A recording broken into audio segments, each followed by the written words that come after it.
Welcome to All-in-One YouTube channel. Today we are going to talk about how to share internet connection using Wi-Fi Direct. You can also share VPN connection using this.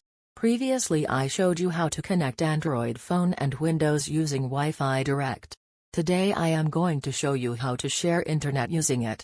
So, let's start our video.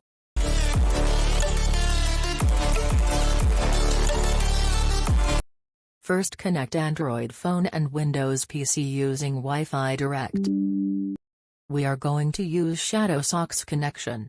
We need to create ShadowSox server-side on Android device. So, you need to install this app. You can find link in the description.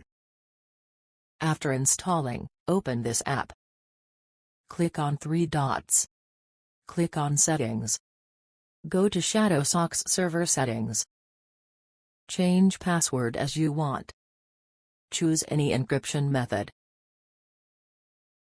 Now enable ShadowSox service.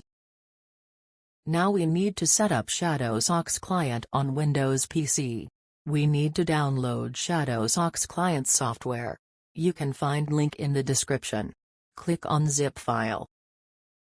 Now extract downloaded zip file. Go to extracted folder. Right-click on ShadowSox.exe file and click on Run as administrator. Type Android phone's IP address. I showed you how to find it in previous video. Now you need to put Android ShadowSox server's port number. Now put password in ShadowSox servers.